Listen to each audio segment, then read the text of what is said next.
Bienvenidos a esta presentación, un relato verdaderamente especial donde vamos a explorar una vida francamente extraordinaria.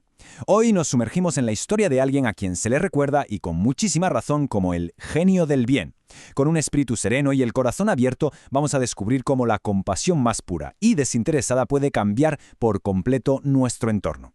Porque como vamos a ver, este es un viaje fascinante desde una vida súper cómoda y establecida hasta el corazón mismo de la entrega incondicional. Nos demuestra que un simple acto de empatía en el momento justo tiene la capacidad de cambiar el destino de miles de personas. Fijaos, para entender de verdad a este hombre, tenemos que arrancar con esta frase. La caridad de Cristo nos anima. Parece muy sencilla, ¿verdad? Pero imaginad tomaros esto de forma totalmente literal. En su época, esto no era solo una frase bonita para enmarcar, fue un motor, un llamado a la acción inmediata. Esta idea fue el combustible inagotable que impulsó a una sola persona a construir literalmente de la nada un legado social gigantesco.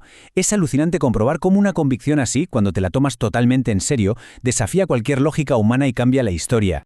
Y aquí lo tenemos, nuestro protagonista, San José Benito Cottolengo. Nació en el Piamonte italiano a finales del siglo XVIII. A ver, durante sus primeros años como sacerdote, digamos que llevaba una vida comodísima. Era un canónigo muy respetado en Turín, con una rutina de lo más tranquila y predecible. Tenía su estabilidad, el respeto de la gente y básicamente la vida resuelta. Pero claro, la comodidad no suele escribir grandes historias. Resulta que un único suceso, una tragedia tremenda, haría saltar por los aires toda esa tranquilidad y de paso terminaría salvando a miles de personas que la sociedad había marginado. 1. Un punto de inflexión, un cambio transformador. Como en todo gran relato, hay un antes y un después, un momento exacto que lo cambia todo. Para José Benito, ese instante clave fue el 2 de septiembre de 1827, y lo que pasó aquel día fue sinceramente desgarrador. Una madre francesa, Giovanna Maria Gonet, llegó a Turín buscando ayuda desesperadamente. Estaba embarazada, muy enferma, y viajaba con su familia en la más absoluta pobreza. Fueron de hospital en hospital buscando auxilio, pero en todas partes se chocaron contra el mismo muro, la fría burocracia. La rechazaban por reglas totalmente inflexibles, en un sitio porque estaba embarazada, en otro por tener una enfermedad infecciosa y en todos básicamente por ser extranjera y no tener dinero. Al final, ante la mirada impotente de su marido y sus hijos, falleció en una humilde habitación de un albergue público, rodeada de miseria y sin recibir la atención médica que tanto necesitaba.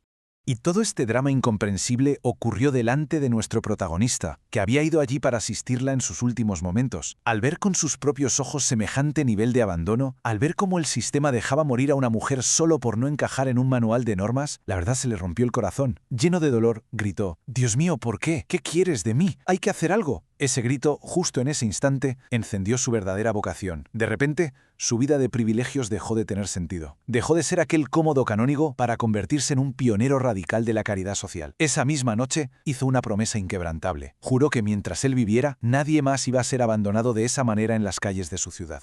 2. El canónigo de Turín, legado inquebrantable.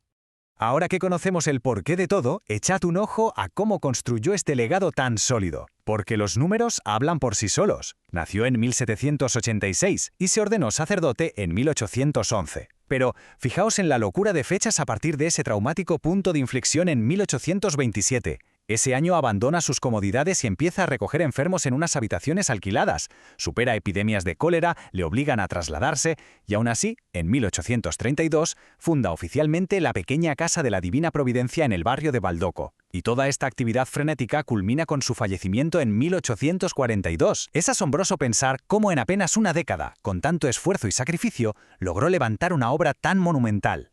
Fundador de la pequeña Casa de la Divina Providencia, apóstol de la misericordia para los enfermos, pionero de la asistencia sanitaria. 3.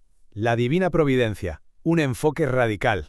Y llegamos a mi parte favorita de la historia, porque su forma de gestionar este enorme hospital en crecimiento desafía cualquier lógica organizativa moderna. Era un enfoque irradical. Nunca, jamás llevó libros de contabilidad. Tampoco guardaba dinero para imprevistos. Cero. Basaba absolutamente todo en una confianza ciega en que la providencia divina se encargaría de lo que necesitaran, justo en el momento preciso. Su lema era claro: el banco de la providencia no conoce la quiebra. Y hay una anécdota increíble que lo demuestra. Un día se encontraron sin absolutamente nada para dar de comer a los cientos de enfermos que tenían. Resulta que José Benítez descubrió que una de las monjas había guardado en secreto una pequeña moneda de oro, por si acaso había una emergencia extrema. Bueno, pues él pensó que guardar esa moneda era desconfiar del cuidado directo de Dios, así que cogió la moneda de oro y sin pensarlo 2 veces la tiró por la ventana. Imaginaos la cara de todos. Pues sorprendentemente, pocos minutos después de este acto de fe que dejó a todos atónitos, llegaron a la casa donaciones anónimas con comida de sobra para ese día y los siguientes. Increíble. Y ojo, porque la historia demuestra que este modelo de confianza extrema, por loco que parezca, funcionó a una escala brutal. En poquísimo tiempo, la obra creció tanto que se convirtió en una auténtica ciudad de la caridad. Llegó a acoger a unas 10.000 personas desamparadas, se dice pronto. Huérfanos, enfermos mentales graves, sordomudos y personas con enfermedades crónicas a los que nadie más quería cuidar. Ahí no había burocracia. El único requisito para entrar era no tener a dónde ir. Toda esta labor titánica, que devolvió la dignidad a tantos marginados, fue reconocida en 1934, cuando fue canonizado por el Papa Pío XI, quien acertó de lleno al llamarlo para siempre el genio del bien. Bueno, llegados a este punto de nuestro relato, creo que toca hacer una pausa y hacernos la pregunta del millón. ¿Qué nos enseña verdaderamente su vida hoy en día? Porque, seamos sinceros, la vida de un hombre del siglo XIX no está aquí solo para que memoricemos fechas. Es un testimonio vivo que tiene todo el sentido del mundo en nuestra sociedad actual. Así que vamos a pasar de la historia a una reflexión espiritual muy sencilla pero súper necesaria. 4. Una reflexión espiritual para nuestro tiempo. Entramos ahora en un momento más reflexivo, más cercano. Las cosas que hizo San José Benito Cotolengo son verdades que no caducan. Nos invitan, de una forma muy suave pero firme, a mirar a nuestro alrededor con otros ojos, a preguntarnos cómo podemos llevar un poquito de esa caridad desmedida a nuestro día a día. Y lo podemos resumir en 3 pasos muy concretos. Primero, renovar nuestra hambre de Dios. Esto significa recordar qué es lo realmente importante, lo eterno, y no dejarnos llevar tanto por lo material y lo efímero, que ya sabemos que nos distrae muchísimo. Segundo, servir a los hermanos más excluidos. A ver, no hace falta que salgamos a fundar un hospital mañana, ¿eh? Se trata de algo más profundo. Reconocer la dignidad y el rostro de Cristo en las personas marginadas, en los enfermos, en los ancianos que se sienten solos o en aquellos que para la sociedad de hoy son básicamente invisibles. Y tercero, confiar plenamente en la providencia. Tener esa certeza interior, esa paz, de que si actuamos con amor de verdad, de forma desinteresada y valiente con los demás, nunca nos van a dejar de lado. Es en definitiva un empujón para salir de nuestra zona de confort y practicar una caridad real y palpable. Y para cerrar este relato didáctico, quiero dejarlos con esta pregunta, para que le demos una vuelta.